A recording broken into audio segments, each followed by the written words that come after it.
नमस्कार जय हिंद दोस्तों, welcome back to the channel. क्या हाल है सारे शेर भाइयों के। देखो E20 का दौर चल रहा है, लोग परेशान है कि फ्यूल बदलेगा, इथेनॉल से गाड़ी खराब होगी और कई लोग जो है अपनी गाड़ियों के डिसीजन को रोक रहे हैं, जबकि उनको गाड़ी लेने की जरूरत है, उनको अर्जेंट है।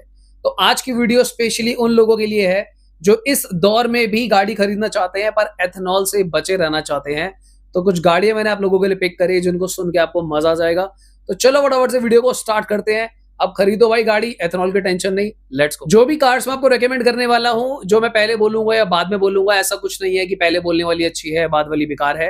ये सारी कार्स मैंने काफी सोच समझ के डिसाइड करी है, जो आपको हेल्प करेगी। लिस्ट की पहली गाड़ी जो मुझे सबसे बेटर ऑप्शन लग रहा है अभी फिलहाल, क्यों? क्योंकि ये गाड़ी जो है आपको टर्बो सीएनजी ऑफर करती है। देश की इकलौती गाड़ी जो टर्बो के साथ सीएनजी में आती है, that is Tata Nexon CNG.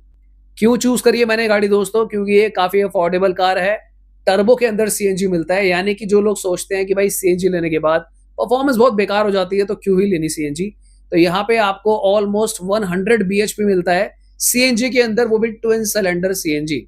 यानी कि भाई पावर की पावर, सीएनजी की सीएनजी, बूट स्पेस का बूट स्पेस, सेफ्टी की सेफ्टी। टाटा नेक्सॉन देश की one of the best selling compact SUV है पिछले 6-7 महीनों से कंटिन्यूअसली।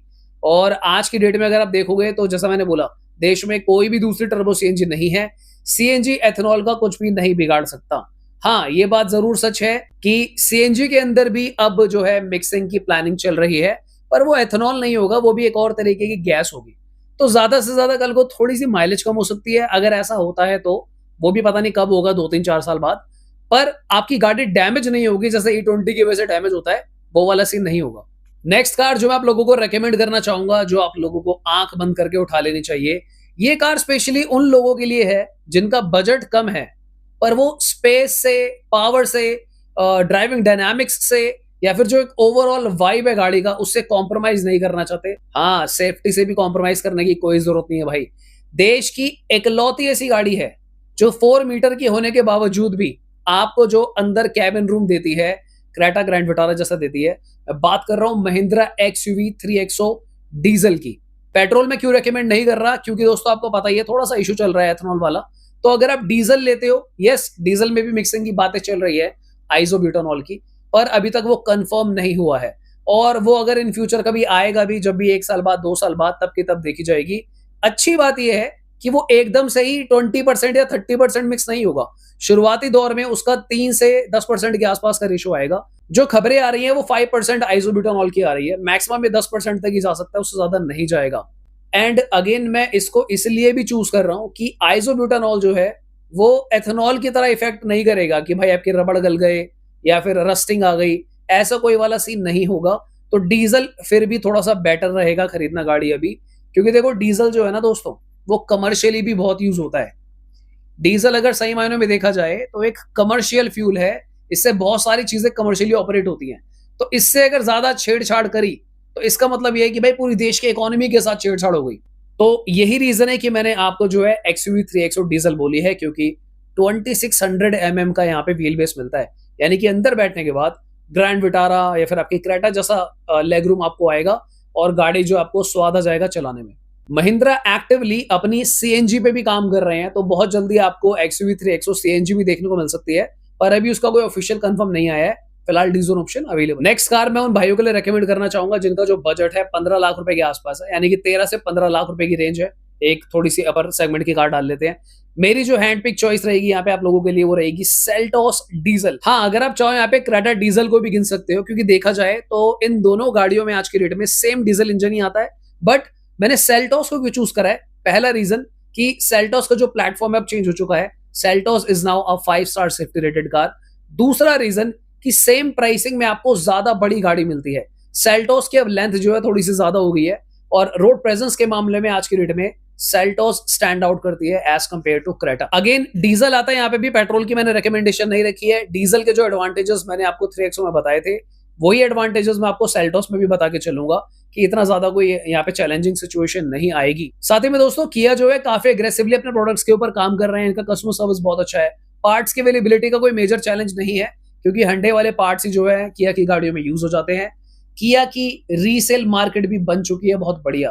तो कल को अगर आप अपनी सेल्टोस डीजल को सेल भी करना चाहोगे कभी भी इन फ्यूचर, तो आपको अच्छा पैसा जो है वापस रिटर्न आ जाएगा। अब क्योंकि आपको पता है कि क्रेटा जो है, क्रेटा की सेफ्टी रेटिंग का ना कुछ ज़्यादा अता-पता है नहीं और क्रेटा जो है उसका प्लेटफ़ॉर्म चेंज होना है, अभी हुआ नहीं है, उसमें थोड़ा-सा वक़्त लगेगा।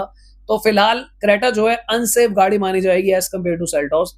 तो इसलिए आई थॉट कि मैं आपको रिकमेंड करता हूँ कि भाई आप जाकर सेल्टॉस डीज़ल खरीदो, जीवन के स्वाद लो। नेक्स्ट कार चलो वापस चलते हैं थोड़ा-सा छोटे ब्रैकेट में, बात करेंगे हम एक मिनी एसयूवी की जो मैं रिकमेंड करना चाहूँगा। This will be Tata Punch CNG. Why? क्योंकि दोस्तों टाटा पंच अपने प्राइसिंग के हिसाब से अगर आप देखोगे तो मिनी नेक्सॉन है, सही मायनों में देखा जाए तो। यहाँ पे भी आपको ट्विन सिलेंडर सीएनजी देखने को मिलता है। इस गाड़ी को मैं इसलिए भी चूज़ कर रहा हूँ टाटा की, क्योंकि अगर इसको मैं कंपेयर करता हूँ एल्ट्रॉस से या फिर टियागो से, दोनों गाड़ियाँ अच्छी हैं, पर टाटा पंच का क्या है, इसकी रीसेल मार्केट आज की डेट में ज़्यादा है एल्ट्रॉस वर्सेस टियागो से। इनफैक्ट अगर आप गाड़ी की रोड प्रेजेंस देखते हो, आपको हाईवेज पे चलाना हो, हिल्स पे चलाना हो या फिर आपको जो है सिटी में चलाना हो, तो ये एक ऑलराउंडर कार है। इसकी कमांडिंग पोजीशन बहुत अच्छी है, तो जो भी मेरे भाई नए ड्राइवर हैं, बहुत कंफर्टेबली आप लोग जो है टाटा पंच को चला सकते हो और ये E20 की महामारी जो फैली हुई है, जो सरदर्द चल रहा है, उससे भी आपको निजात मिल जाएगी क्योंकि भाई सीएनजी है तो ज्यादा टेंशन वाला सीन अभी फिलहाल नहीं है। मिक्सिंग कब होगी कब नहीं होगी पता नहीं, पर अगर होती भी है तो गाड़ी खराब नहीं होगी, थोड़ी सी माइलेज गिर सकती है, वो बात की बात है। पर फिलहाल अगर आपको अर्जेंट है तो Tata Punch CNG is a right choice. List की नेक्स्ट गाड़ी जो मैं आप लोगों को रेकमेंड करना चाहूंगा, खासकर वो मेरे भाई जो बिल्कुल नए ड्राइवर हैं। नए ड्राइवर मतलब कि आप कंफ्यूज हो कि मैं कॉम्पैक्ट एसयूवी लूं या फिर मैं मिनी एसयूवी ले लूं। मिनी एसयूवी आपको छोटी लग रही है, हैचबैक भी छोटी लग रही है, पर अगर आपको ब्रेजा टाइप गाड़ी चलानी है तो शायद आपका कॉन्फिडेंस उतना नहीं बन पा रहा है। तो इस केस में आई हाईली रिकमेंड आप जाके मारुति फ्रॉन्क्स सीएनजी उठा लो, आंख बंद करके। आंख बंद करके मैं क्यों बोल रहा हूं दोस्तों, क्योंकि मारुति की जो गाड़ी है फ्रॉन्क्स, भाई ये जो इंजन आता है इसके अंदर 1.2 लीटर का dual jet dual VVT 4 cylinder engine है और कई सालों से भाई ये अपना फर्ज निभा रहा है। मैं ये नहीं बोलूंगा परफॉर्म कर रहा है, भाई ये इंजन लिटरली फर्ज निभा रहा है। फर्ज कैसे निभा रहा है भाई, एक तो इंजन खराब नहीं होता, पता नहीं भाई क्या खा के मारुति ने बनाया था, चलता रहेगा ये। एथेनॉल पी रहा है भाई ये इंजन, E10 गाड़ियां हैं, E20 पिए जा रहा है भाई, चल रहा है बढ़िया, लोगों को कोई कंप्लेंट नहीं आ रही है, मेजर इश्यूज इतने नहीं है, माइलेज डेफिनेटली कम हुई है, बट स्टिल अभी तो हम भाई सीएनजी की बात कर रहे हैं ना, तो यहाँ पे आपको डेफिनेटली एडवांटेज मिलेगा। एक डिसएडवांटेज है कि बूट स्पेस से आपको कॉम्प्रोमाइज करना पड़ेगा, पर उन लोगों को लेनी है मारुति जिनको रीसेल वैल्यू हाईएस्ट चाहिए, माइलेज बढ़िया चाहिए, सर्विस नेटवर्क बेटर चाहिए, गाड़ी की रोड प्रेजेंस आपको शानदार चाहिए और साथ ही में मोस्ट इंपॉर्टेंट गाड़ी आपको बहुत साइलेंट स्मूथ जर्क फ्री चाहिए। तो ये सारे एक्सपीरियंसेस जो हैं आपको मिलेंगे मारुति फ्रॉन्क्स के अंदर। देखो यहाँ पे मैं मारुति ब्रेजा का नाम भी लेना चाहता था, पर अभी मैं उसको टाल रहा हूं, मना नहीं कर रहा हूं, टाल रहा हूं। टाल क्यों रहा हूं, क्योंकि इसका फेसलिफ्ट आएगा, वहां पे अंडर बॉडी सीएनजी आएगी, तो अभी ब्रेजा लेने का कोई सेंस नहीं है। आप लोगे वहां पे बूट स्पेस भी नहीं मिलेगा और कुछ ही समय में एक नई ब्रेजा आपके सामने खड़ी होगी, तो थोड़ा सा आपको अजीब लग सकता है कि यार मैंने पुरानी वाली ब्रेजा क्यों ले ली। तो इसीलिए फिलहाल मैं आपको सजेस्ट करूंगा कि ब्रेजा की तरफ ना जाएं। फ्रॉन्क्स का कोई भी मेजर अपडेट ऐसा नहीं आ रहा है, कोई फेसलिफ्ट नहीं है, नेक्स्ट जेन नहीं है, कोई स्पाई शॉट नहीं है, तो इट्स अ क्लीन कार। इस साल तो मुझे नहीं लग रहा कोई नया अपडेट आएगा, तो you can surely go ahead and buy Maruti Fronx. जो लोग अभी इंतजार करना चाहें ब्रेजा फेसलिफ्ट का तो ठीक है, अगर आपको बहुत ही ज्यादा अर्जेंट है तो आप जाके मारुति विक्टोरियस ले सकते हो। प्राइस विक्टोरियस का सही चल रहा है, बढ़िया डिस्काउंट मिल रहे हैं, सेम इंजन है, ऑलमोस्ट सेम ही चीज है, इनफैक्ट सीएनजी में आपको बूट स्पेस भी मिल जाएगा। लिस्ट की नेक्स्ट गाड़ी, ये एक ऐसी गाड़ी है जो मैं स्पेशली इसका नाम लूंगा खासकर उन लोगों के लिए जिनको एक मल्टीपर्पज कार चाहिए। मल्टीपर्पज कैसे, एक तो भाई आपको जो है चाहिए गाड़ी से बहुत ही ज्यादा माइलेज, इतनी माइलेज मतलब माइलेज की दुकान बिल्कुल ही। दूसरा आपको ऐसी गाड़ी चाहिए जो मारुति की होने के बाद भी मारुति जैसी ना लगे, उसके इंटीरियर बढ़िया लगे, रोड प्रेजेंस और भी ज्यादा अच्छी लगे। तीसरा, आप अपनी गाड़ी को अगर कभी कमर्शियली भी चलाना चाहो तो आप वो भी कर सकते हो, क्योंकि कमर्शियली भी ये गाड़ी जो है बहुत अच्छा परफॉर्म करती है।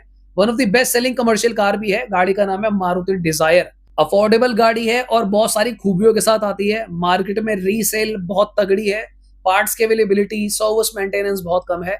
तो बेसिकली ये गाड़ी लेने का मतलब है आप अपने जो पैसे हैं वो खर्च नहीं कर रहे हो, आप इन्वेस्ट कर रहे हो। हाँ, बढ़ेंगे तो नहीं, पर ये है कि एज कम्पेयर टू बाकी गाड़ियां जो बहुत जल्दी प्राइस डिक्लाइन होता है कार्स का, डिजायर अपनी वैल्यू को काफी हद तक मेंटेन करके रखती है। सो अगर आप चाहते हो कि आप अपनी गाड़ी से you can just make best out of it, तो उस केस में आई रिकमेंड मारुति डिजायर। ये जो गाड़ी है भाई, इसका कोई कॉम्पिटिशन नहीं है और मुझे लगता है फिलहाल ना ही इसका कोई तोड़ है। नेक्स्ट गाड़ी जो आप लोगों को रेकमेंड करना चाहूंगा छोटे सेगमेंट में, this will B Hyundai Exter. Exter और पंच को लेके ना बहुत डिबेट चलती है। देखो सीधा सा आंसर मैं आपको दूंगा, एक्स्टर हर जगह बीट हो जाती है पंच से, इंजन को छोड़ के। इंजन जो है वो मैं एक्स्टर का ज्यादा बेटर रेट करूंगा। तो अगर आपको मारुति नहीं लेनी, आपको स्मूथ साइलेंट रिफाइंड इंजन चाहिए, साथ ही में आपको जो है लॉन्ग रनिंग वाला इंजन चाहिए, बूट स्पेस भी चाहिए, तो उस केस में आप Hyundai Extra ले लो। इससे ज्यादा आप इस गाड़ी से उम्मीद मत रखना। रोड प्रेजेंस के मामले में कहीं स्टैंड आउट नहीं करती है ज्यादा।